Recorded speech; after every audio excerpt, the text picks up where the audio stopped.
TFT Legends have a huge problem, and it's not our boy Vlad. We will protect him at all costs. We love Vlad.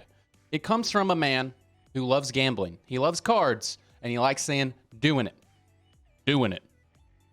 Doing it. And what he's doing is he's slamming a lot of Zeeks and getting perfect items every game. We're talking about our boy Twisted Fate.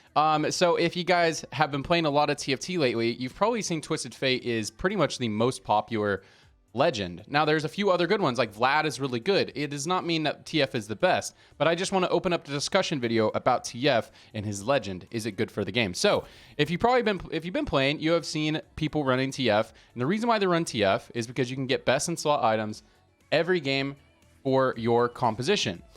Most notably, people are using it to run triple or six Zeeks on, let's say, you're running a Garen comp or you're playing the Zeeks Zeri Piltover build, which is probably the best build in the game. And you kind of just flex between those things. If you have a reroll angle, you can play reroll. If not, you go and you play the Zeri, and it's very reliable to top 4, even with a Zeri 1, especially if you get a Piltover opener. So here we are. This is the first augment you can be offered. Pandora's items, no matter which one you get, you can guarantee your items every single game. And this is where a little bit of controversy has come from about the TF Legend. Now, let me get out of here and let me go look at the ladder a little bit. And I have Soji's match history open. And when I was doing research for this video, you know, it actually seems like TF isn't as prevalent on the highest levels of play as you might think. A lot of people are still forcing TF, but I just want to show you this stuff, and then we'll kind of open up the discussion. I'll give you guys my take. Is this good for the game? Is this bad for the game? I think it's pretty nuanced, so I would love to hear your thoughts down below. I am not God of this world, so my opinion is not all that matters. So I'd love to hear what you guys have to say, but I will get my take in a second. But if we look through some match history, not quite as prevalent as I thought it'd be. Here's a Zeeks right here from Soji, but I'm pretty sure he plays Master Yi. I'm not sure what he's playing right now. I have a stream open. Let's see. What is he playing? He's playing Ornn. He's playing Ornn right now. Okay. That's what it seems like. Oh, wait. I guess I can just check. Oh, no. He's playing Poro. He's playing Poro. He just took the Ornn augment. Okay. So as we can see through here, Zeke Spammer went 8th in this game, but you can already see he's going for that. Maybe, you know, who knows what happened in the rest of the game. This is probably a TF right here. It's probably TF's dirty work. You can see his grubby little hands getting some Q-cones out there. I've played against some people playing the Invoker tech that I made a video about. I've played against Pawnup playing Invoker tech, and he was running TF, and he went triple Chalice on Soraka. Seemed pretty good. Here we go into our next game. Yeah, I think Pawnup is a TF player, but maybe not this game. Did not go so hot for him on this one. But let's see in the second game. This is probably TF's dirty work here, but maybe not. So as you can see, not as prevalent in the highest level on the ladder, but here we are, Mean Mr. Keen right here. A bunch, but I've seen it a lot in my games. I'm sitting at plat right now. I've been playing too much the past couple days. Been taking it easy. Been trying to hard force a Jhin build to make a guide on it, but it's just not as patch. But anyways, here we are, a Zeke Spammer right here. And I think you guys kind of get the idea. I'll go through a couple more just to find some. Here's a Zeke Spammer. Here's a Zeke Spammer right here. Zeke's on the Zeri. Oh, that's because it's a Tristana comp. Okay. Yeah, I've seen people running it with the Tristana comp as well, so they can get best in slot Tristana items. But yeah, you guys get the idea. You guys have been playing TFT. You've seen TF quite a bit. So let's just open it back up and talk about our boy. So is this bad for the game that you can guarantee your items? So here's my take. Yeah. Yeah, it probably is. I think the game is not good when the best way to play the game is to force. I think most players don't enjoy that play style. I think some people do. I think most people don't enjoy that play style, and I don't think that's how the game is intended to be played by the developers. To hard force and hard forcing be the best way to play the game because it is boring and to a certain extent is less skillful, but there is skill in forcing for sure. It really depends on the build, but I would consider it less skillful than playing like open flex. Open flex is probably the hardest way to play the game, and I think that's the way the developers always want the game to be balanced towards, because if the game is balanced towards open flex, on the highest levels of play, people will have to open flex, and on lower levels of play, you can still force because people are not good enough at that play style. Therefore, the game is still balanced for casual players because casual players will not be able to play open flex. They just won't have the skill to do it, or the knowledge base because they can't play enough games to have the knowledge base to play open flex. I mean, you have to know how to play every board.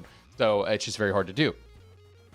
So yeah, I think it's probably unhealthy for the game if this is the strongest strategy. But as we look through, it is not the strongest, it's not the only way to play the game, but you can already see the writing on the wall with Pandora items at silver tier that you can get at every single game. You can already see the writing on the wall that we will definitely move into some patches where everyone will be taking TF. Just imagine a war week. Imagine a war week from set 4 again, except for you can guarantee the Warwick items every game.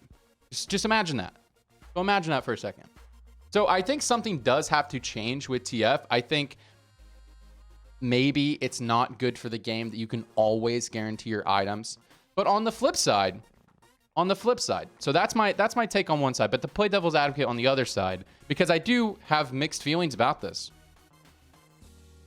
I don't want to take away that gameplay from people who like doing that. I don't want to take away that people are able to force their favorite build every game because they can guarantee their items. I don't want to take that away from anybody. I think sometimes it can be really fun to force. I remember very fondly back to a composition, the Pogmaw composition in set 6. I had so much fun playing Pogmaw, and I would force it every game just because I enjoyed the comp, and it was pretty good. You know, it was really good top 4 comp. You could first place sometimes. I really enjoyed the comp. One, I really enjoyed it because you played around tanks, and I love playing around tanks rather than playing around your carry. Even though the comp was called Pogmaw, Pogmaw is not what carried the comp. What carried the comp was your 3-star tanks and tank items. And what I really liked about the comp is the opposite of what people like about TF, is that you didn't have to have perfect items. All you needed to do was build tank items, and tank items are relatively uncontested on carousel. Most people go for like bow, glove, sword, rod, tier. They go for their offensive items to give themselves direction through the game. That's why I really enjoyed that comp. And I've had my fun forcing. And I don't want to take away that fun from other players, because I feel like what Legends are supposed to do is they're supposed to add a unique spin onto the game where you can choose your own adventure, and that you can kind of play the game how you would like if you want to. And then if your legend gets nerfed, then you just find a new legend to play. For example, I love playing Vlad. I think Vlad is so much fun, and I hope that he doesn't get nerfed anymore, because I really like taking triple combat augments. In every game, I can just take all 3 of his augments and build like a stall comp, and I think it's really fun. When I was like I was limit testing a Jhin reroll, and I really like the comp. It reminds me a lot of Pogmaw, like I just talked about. It reminds me a lot of that comp. It's just not his patch, so I will not be making it. I could make a guide on it. I played like 20 games of it. It's just not very good comp, I don't think.